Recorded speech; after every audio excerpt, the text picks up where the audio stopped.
வங்கக்கடல் மற்றும் அரபிக்கடலில் அடுத்தடுத்த நிகழ்வுகள் பொறுத்த வரைக்கும் உருவாகிறதுக்கான வாய்ப்புகள் இருக்கு. ஏற்கனவே இது குறித்து கடந்த வானிலை அறிக்கையில நம்ம தெளிவுபடுத்தி நம்ம சொல்லியிருந்தோம்.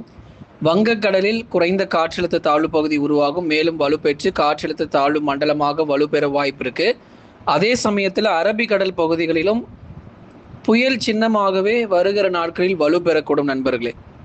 அதனால இனி வரும் நாட்கள்ல மழை வாய்ப்புகள் எப்படி நமக்கு இருக்க போகுது, எந்தெந்த தேதிகள்ல நமக்கு கனமழைக்கான வாய்ப்பு இருக்கு அப்படிங்கிற தகவலை மிக தெளிவாக நம்ம தெரிந்து கொள்ள போகிறோம். நீங்க ஒன்றே ஒன்று பண்ணுங்க, ஸ்கிரீனுக்கு கீழே தெரியக்கூடிய லைக் பட்டனை மறக்காம கிளிக் பண்ணி சப்போர்ட் பண்ணுங்க. நண்பர்கள் உறவினர்கள் தெரியப்படுத்த ஷேர் பண்ணுங்க, அவங்களும் பார்த்து பயன்பெறட்டும். தொடர்ந்து ஒவ்வொரு நாளும் நம்ம வானிலை அறிக்கையில் எங்கெல்லாம் நமக்கு கனமழை பதிவாகிறது அப்படிங்கிற தகவலையும் தொடர்ந்து கொடுத்துட்டு இருக்கிறோம். நம்ம சேனலில் 50%லேருந்து 90% வரைக்கும் டிஸ்கவுண்ட் சேல் போயிட்டு இருக்கு. பெஸ்ட் ஆஃபரில் வீட்டுக்கு தேவையான எல்லா பொருட்களுமே நீங்கள் வாங்கிக்கலாம். டிஸ்கிரிப்ஷனில் உங்களுக்கு பார்த்தீங்கன்னா ப்ராடக்டோட இமேஜஸ் இருக்கும், அதை கிளிக் பண்ணி நீங்கள் கிராசரிஸ் நீங்கள் பர்ச்சேஸ் பண்ணிக்கலாம். அப்படி இல்லைனா ஸ்டோர்னு சொல்லி ஒரு ஆப்ஷன் இருக்கும், அதன் மூலியமாகவும் நீங்கள் வாங்கிக்கொள்ள முடியும். வங்கக்கடல் மற்றும் அரபிக்கடல் பகுதிகளில் குறைந்த காற்றழுத்த தாழ்வு பகுதி பொறுத்த வரைக்கும் உருவாகி வலுப்பெறுவதற்கான வாய்ப்புகள் இருக்கு. இரண்டு கடல் பகுதிகளிலும் அடுத்தடுத்த நிகழ்வுகள் பொறுத்த வரைக்கும் நிச்சயமாக உருவெடுக்கும்.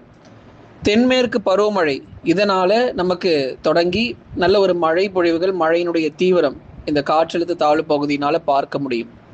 மே 2வது வாரங்கள், அதாவது அடுத்த வாரத்துல நமக்கு வலுவான மழை பொழிவு, இதெல்லாம் மிதமானதுலேருந்து கனமழை தான் இப்போ நமக்கு பதிவாகிட்டு இருக்கு. சில மாவட்டங்கள், உதாரணமாக ராமநாதபுரம், தூத்துக்குடி, திருநெல்வேலி போன்ற மாவட்டங்கள், மதுரை, திண்டுக்கல் போன்ற இடங்களில் வலுவான கனமழை பொறுத்த வரைக்கும் எதிர்பார்க்கலாம். விடிய விடிய கனமழையெல்லாம் பதிவாகும் பாருங்க. இதற்கு அடுத்து வரும் நாட்கள்லாம் விடிய விடிய கனமழை பொறுத்த வரைக்கும் தென் மாவட்டங்களில் பதிவாக போகுது. அதுக்கப்புறம் அடுத்த வாரத்தில் வட தமிழக கடலோர பகுதிகள், டெல்டாவிலையும் விடிய விடிய கனமழை பொறுத்த வரைக்கும் தீவிரம் அடையும். தென்மேற்கு பருவமழை ஆரம்பமே கடும் வெள்ளத்தை ஏற்படுத்தக்கூடிய ஒரு அபாயமாக பார்க்கப்படுது. இது நவம்பர் மாதமா இல்ல மே மாதமான்னு கேட்குற மாதிரி தென் மாவட்டங்கள்ல கண்டிப்பா நமக்கு மழை பொழிவுகள் இருக்க போகுது. அதே மாதிரி வட தமிழக கடலோரம் மற்றும் டெல்டாவிலுமே கூட இது ஒரு நவம்பர் டிசம்பர் மாதம் போல ஒரு மிக தீவிரமான ஒரு மிக கனமழையானது கொட்டி தீர்க்கக்கூடும். விரைவில் தென்மேற்கு பருவமழையும் தமிழ்நாடு முழுவதுமாக எல்லா மாவட்டங்களிலும் தீவிரம் அடைவதற்கான வாய்ப்புகள் இருக்க போகிறது.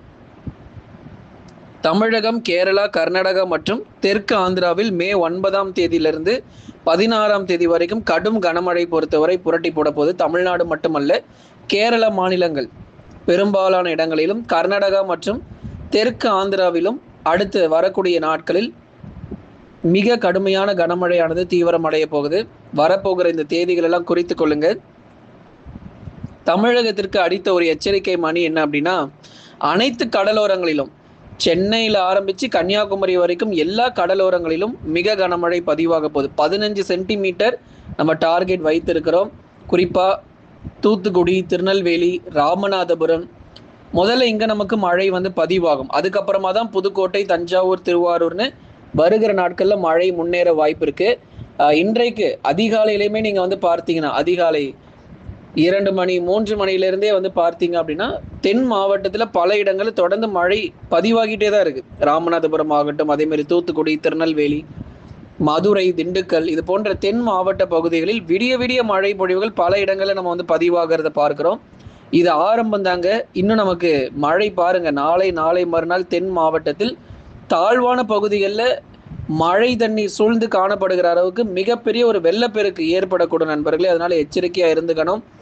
தென் மாவட்டத்தில் மழை புரட்டி போட்ட பிறகு டெல்டா மாவட்டங்களில் அடுத்ததாக மழை தீவிரமடையும். அதுதான் நம்ம சொல்லியிருக்கிறோம்.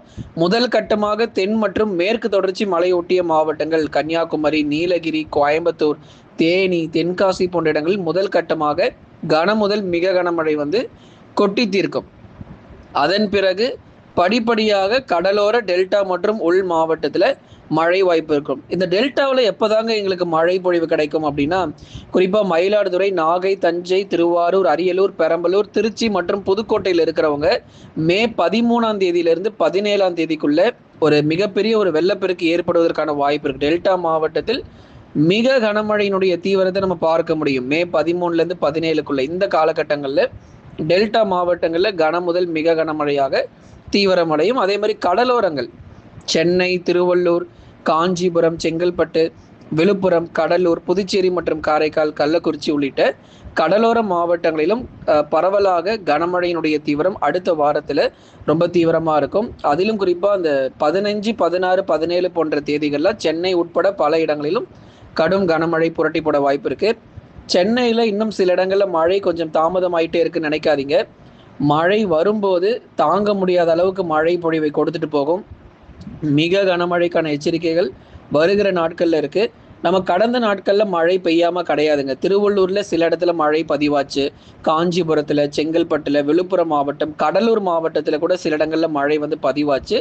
ஆனால் அது போதுமான அளவுக்கு மழை பெய்யலை. ஏன்னா அடித்த வெயிலுக்கு 20 சென்டிமீட்டராவது எங்களுக்கு மழை வரணும்னு சொல்லி கடலூர்லேருந்து ஒரு கமெண்ட் போட்டிருந்தாங்க. என்ன சொன்னாங்கன்னா, இந்த மழை 5 சென்டிமீட்டர், 3 சென்டிமீட்டர் இதெல்லாம் என்ன ப்ரோ மழை, இதெல்லாம் ஒரு மழையே கிடையாது. 20 சென்டிமீட்டர், 15 சென்டிமீட்டருக்கு மழை வரணும், அப்போதான் அடித்த வெயிலுக்கு போதுமானதாக எங்களால் பார்க்க முடியும் அப்படின்னு சொல்லி சிலருடைய கமெண்ட் செக்ஷன் நம்ம பார்க்க முடிஞ்சுது. அப்போ கடலூர், விழுப்புரம், கள்ளக்குறிச்சி, புதுச்சேரி மற்றும் காரைக்கால், அதைத் தொடர்ந்து விழுப்புரம், சென்னை, திருவள்ளூர், காஞ்சிபுரம், செங்கல்பட்டு உள்ளிட்ட மாவட்டங்களில் தேதிகள் குறித்து கொள்ளுங்க. மே 13 17 இந்த காலகட்டங்களில் மிக வலுவான நீங்கள் எதிர்பார்க்குற அந்த 15 சென்டிமீட்டர் 12 சென்டிமீட்டருக்கான வாய்ப்பு எதிர்பார்க்க முடியும். ஏன் அப்படின்னா, வங்கக்கடல் பகுதிகளில் குறைந்த தாழ்வு பகுதிகள் அடுத்த வாரங்களில் தொடர்ந்து தீவிரமடைந்து தமிழகத்தை நோக்கி நகர்ந்து, குறிப்பாக தமிழக கடலோரங்களை நோக்கி நகர்வதனால தமிழக கடலோர பகுதிகளில் மிக வலுவான மழை பொழிவுகளை தொடர்ந்து நம்ம எதிர்பார்க்க முடியும். அடுத்ததாக குறையக்கூடிய வெப்பநிலை நிச்சயமாக 3 டிகிரி செல்சியஸ் வரைக்கும் தமிழகத்தில் வெப்பநிலையானது குறைய போகுது. அதில் எந்த விதமான மாற்றம் கிடையாது. தமிழ்நாட்டில் வெப்பநிலை பொறுத்த வரைக்கும் 3 டிகிரி செல்சியஸ் வரைக்கும் வெப்பநிலை குறைய போகுது.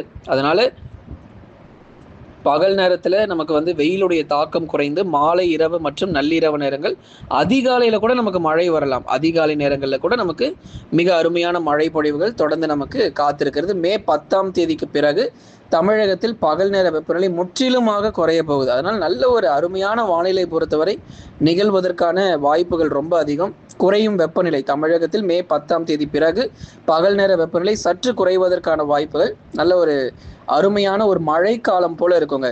ஒரு நவம்பர் மாதம் எப்படி இருந்தால் எப்படி இருக்குமோ அந்த மாதிரி அடுத்த வாரத்தில் நீங்கள் மே மாதங்களில் நீங்கள் பார்க்க முடியும். அடுத்த வாரத்தில் நமக்கு தொடர்ந்து குறிப்பாக அந்த 10 தேதியிலிருந்து 17 இந்த நாட்கள் முழுவதுமாகவே ஒரு மழை காலம் போல் நமக்கு இருக்க போகுது.